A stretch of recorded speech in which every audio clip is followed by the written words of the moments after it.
Well, you knew the Boston Bruins were going to come out flying in Game 2 after the very sluggish Game 1 performance.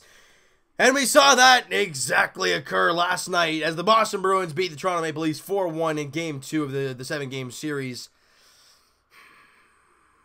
And Nazem Kadri, he's probably going to get suspended. Cross-checking Jake DeBrusk in the head. As much as I hate to say it, I love it! I don't like him actually cross-checking him and then getting suspended. But Jake DeBrusk has been something else this series. And I get Bruins fans are probably going to say, oh, he's been an agitator. No. The referees just got their whistle so far shoved up their rear end, and they're not farting when something happens and Jake DeBrusk does something stupid. Let's go to the first period here. All right? And the Leafs do not get off to a good start. I mean, my goodness. Losing puck battles, physically getting outplayed as we really expected to see against Boston. And David Backes centers it to Charlie Coyle. Freddie Anderson in the back part of his net. Can't make the stop. And Jake Muzzin trying to really intercept the pass in front of the net instead of being glued to Charlie Coyle in front. Not a good play by Muzzin. And it beats Freddie. Leafs down 1-0. Later in the first period, Brad Marchand. We talked about this line, people. Brad Marchand scores his first goal of the playoffs. Pasternak and Torrey Krug grab assists. And still in that first period, Nazem Kadri gets hit hard by Jake DeBrusk, and I'm okay with that. It's a solid check, fine. And the fact that Jake DeBrusk gets up, Kadri's on his knees, Jake DeBrusk clocks him once, and then clocks him twice, it is 4-on-4. How the hell is that 4-on-4? The hit is fine. It's clean. And they're kind of like rustling on the ground. That's fine.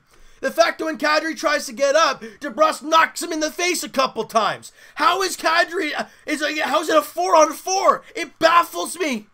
It really does. Well, does Kadri punch him afterwards? Well, yeah, because he's got clocked in the face twice. It's supposed to stand there and be like, nope, no, I'm going to let him punch me in the face twice so we can get a power play. No, I'm actually going to protect myself.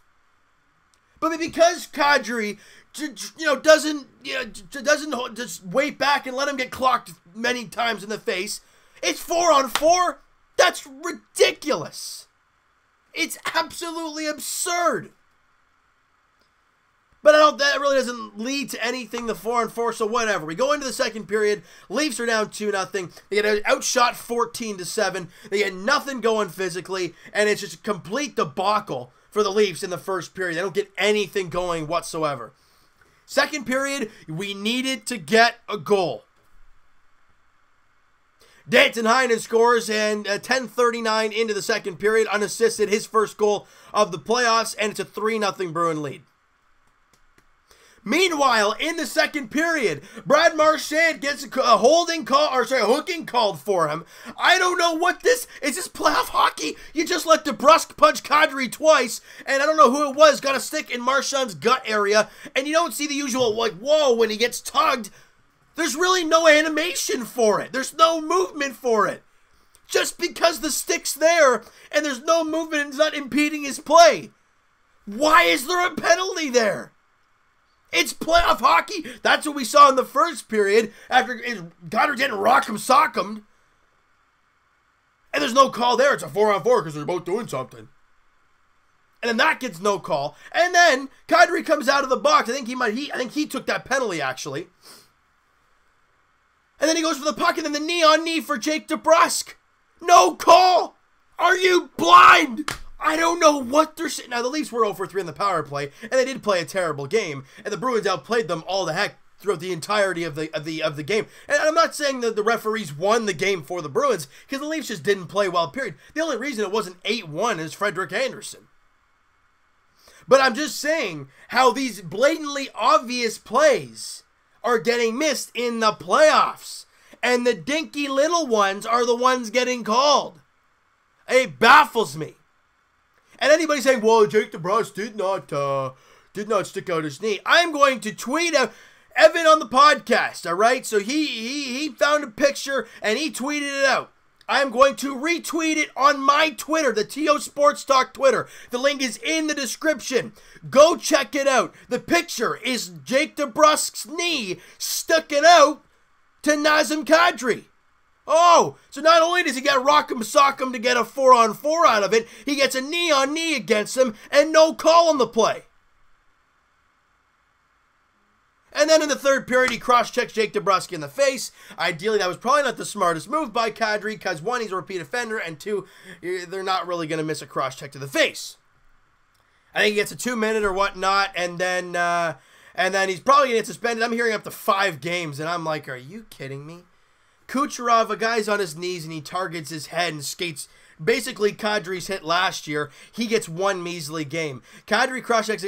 Have we seen a 5-game suspension in the playoffs often? No, you don't. But you know what? It's probably going to happen around there because he's a repeat offender. And I guess the escalation from all of this with Jake DeBrusk, I don't know.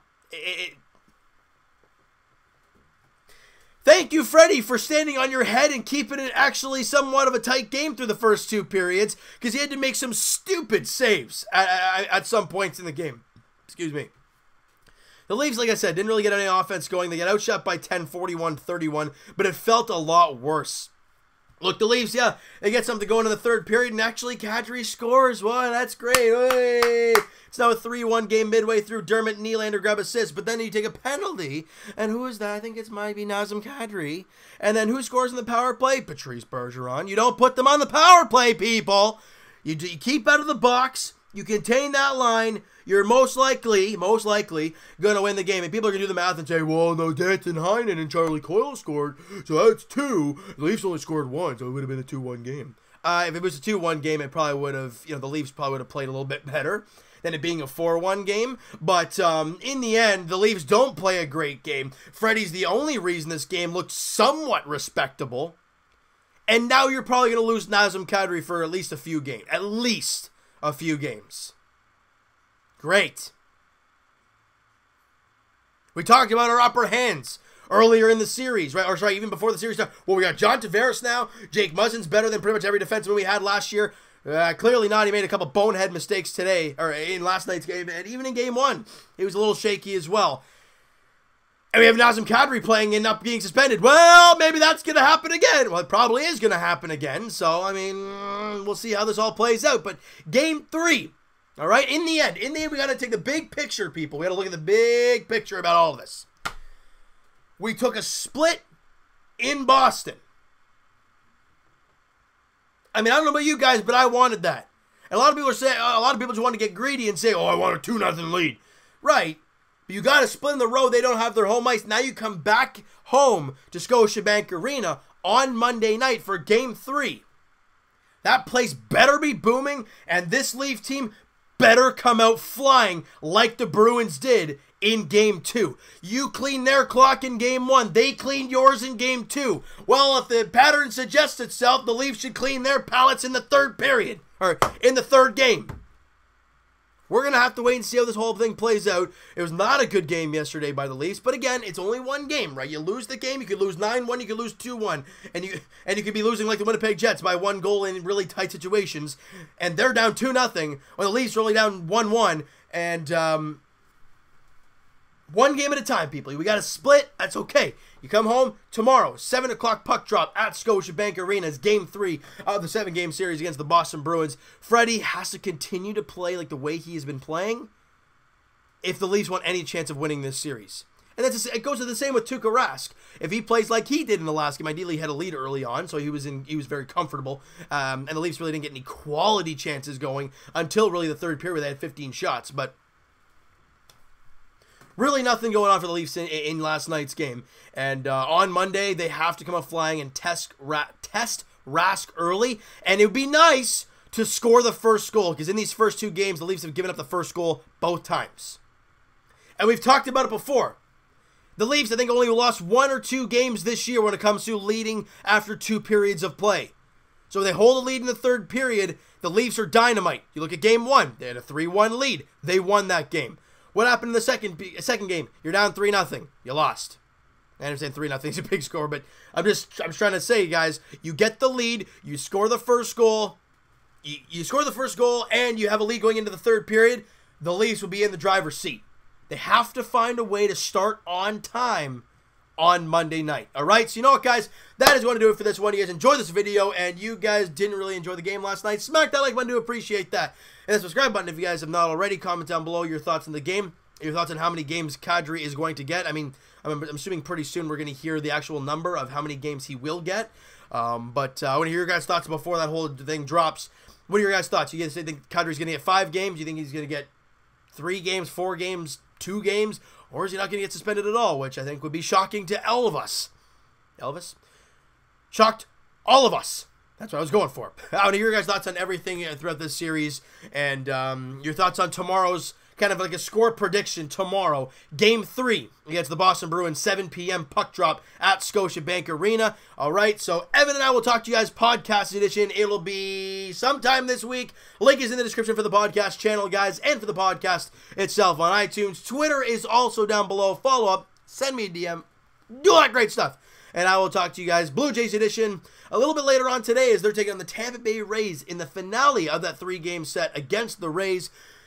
The Jays actually look to win this series. Charlie Morton, Marcus Stroman are the expected are the starters in this afternoon's game. Actually, getting ready to watch this. 102 right now. The game starts at 107. Getting ready to get the game underway for the Blue Jays.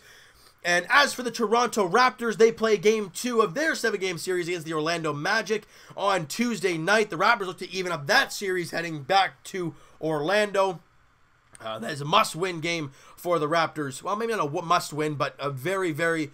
You go down 2-0 going back to Orlando. You're not putting yourself in a great situation. So for the Raptors, you really, really need that win on Tuesday night at Scotiabank Arena. And as for the Leafs, their next contest, as we've been talking about, is tomorrow night, 7 p.m. puck drop at Scotiabank Arena. Start on time. Get the first goal. Get a lead into the third period. Win the game.